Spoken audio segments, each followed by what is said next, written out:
அறிவு இருக்குது அப்படின்னு கண்டுபிடிச்சு கரெக்டா 45 வருஷத்துல என்ன முடிவு பண்ணாங்கன்னா இந்த அறிவை இரும்பு கொடுத்தா என்ன கண்டுபிடிச்சது 1950ல. அதை ப்ராசஸ் பண்ணது 1956ல.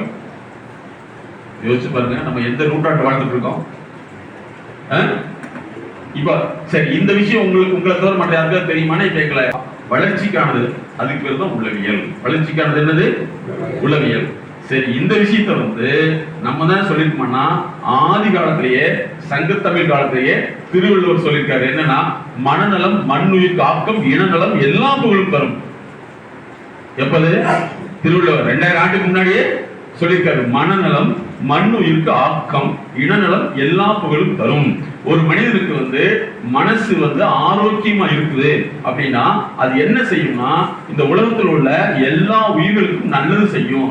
அப்படி நல்லது செஞ்சுட்டா அப்படின்னா அவரை நோக்கி எல்லா புகழும் சேரும். எப்ப சொல்லியிருக்காரு வள்ளுவர். அதே எங்களுடைய உலகத்திலேயே முதலாக நம்ம ஏன் லைஃப்னு கிளினிக் ஸ்டார்ட் பண்ணோம்னா, இப்ப உங்களுக்கு பொருளாதாரத்துல பிரச்சனை.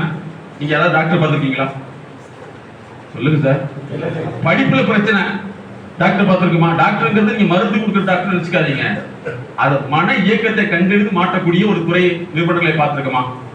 இல்லவே இல்லை. குடும்ப பயங்கரமான சண்டை யாராவது போய் பார்த்திருக்குமா? இல்லவே இல்லை. இப்படி நாங்க நிறைய ஆராய்ச்சி முறையில் தான் ஒரு தனிமனிதனுடைய வாழ்க்கையை மாற்றுவது 4 காம்பனன்ட், 4 விஷயம் இருந்தா தான் நீங்க வாழ்க்கையில் ஜெயிக்க முடியும். ஒண்ணு பேசிக்கா உங்களுக்கு கல்வி இருக்கணும் இல்லையா? இன்னைக்கு நிறைய பேருக்கு கல்வி இருக்குது, ஆனா பொருளாதாரம் இல்லை. அப்படிதானே? நிறைய பேர் வேலைக்கு போக மாட்டேங்கிறாங்களா, இல்ல வேலை இல்லையா? இதெல்லாம் உருப்படுறதுக்கு வாய்ப்பு இருக்குதா அப்படின்னு கேட்டிருப்பாங்க. வேலைக்கு போன என்ன சொல்லியிருப்பாங்க?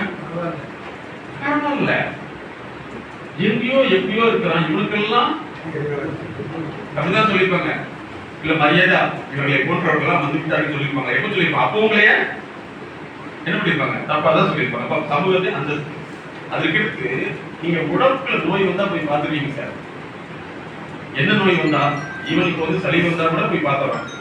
ஆனா வாழ்க்கைக்கு நோய் இருக்கு. அதுதான் பொருளாதாரம் சம்பந்தப்பட்டது, சமூக உறவு சார்ந்தது, கணவன் மனைவி சார்ந்தது, குழந்தைகள் சார்ந்தது. இந்த மாதிரி லட்சக்கணக்கான காம்பனன்ட்ல ஒரு பிரச்சனை வந்துச்சுன்னா நம்ம குழந்தைகிட்டே இருப்போம். அல்லது பக்கத்துல ஐடியா கேட்போம். அந்த ஐடியா நல்லா சொல்லுவாரா? அந்த ஐடியா அவருக்கு எக்ஸ்பர்ட்டா? அதுல நிபுணரா?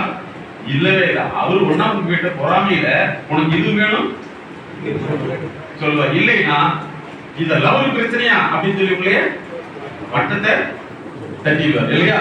அப்ப வாழ்க்கையை சார்ந்த பிரச்சனை இது இருந்தாலும் வாழ்க்கை சரிப்படாது. அப்ப 4 விஷயம். ஒன்று கல்வி, பொருளாதாரம், சமூக உளவியல், ஆரோக்கியம். இது 4ல பிரச்சனை இருந்ததுன்னா வாழ்க்கை முன்னேற்றம் இருக்காது.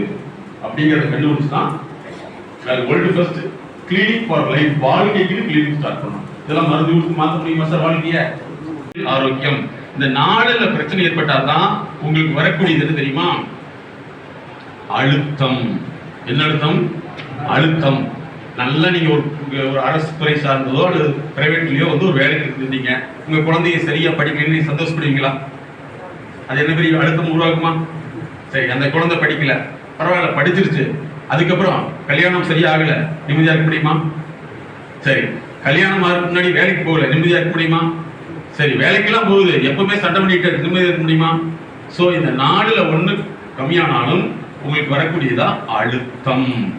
அத என்ன சொல்றாங்கன்னா மன அழுத்தம் சொல்றாங்க. நாங்க அப்படி சொல்றதே கிடையாது. அது வாழ்க்கை அழுத்தம். என்ன அழுத்தம்? உங்க மனசை யாராவது கொடுத்து அமுத்துறாங்களா? சொல்லுங்க. இல்ல ஏறி ஏறி பிடிக்கிறாங்களா? உங்களுக்கு இந்த வாழ்க்கையில நம்மளால செய்ய முடியலையே அப்படிங்கிறதும் அல்லது நம்ம சொல்ற மாதிரி அவங்க இல்லையேங்கிறதுக்காக வரக்கூடியதுதான் வாழ்க்கை அழுத்தம். இந்த வாழ்க்கை அழுத்தம் வந்துச்சுன்னா உங்களுக்கு என்னென்ன உடம்புல ஏற்படும் அப்படின்னா, ஃபர்ஸ்ட் தூக்கமின்மை மூலமாவோ, பொருளாதாரம் மூலமாவோ, உறவினர்கள் மூலமாவோ, அல்லது நீங்க குற்றம் செய்ததனுடைய தவறு செய்ததனுடைய மூலமாகவோ உங்களுக்கு ஒரு அழுத்தம் ஏற்பட்டதுன்னா ஃபர்ஸ்ட் உங்களுக்கு என்ன தூக்கமின்மை. ஃபர்ஸ்ட் தூக்கமின்மை.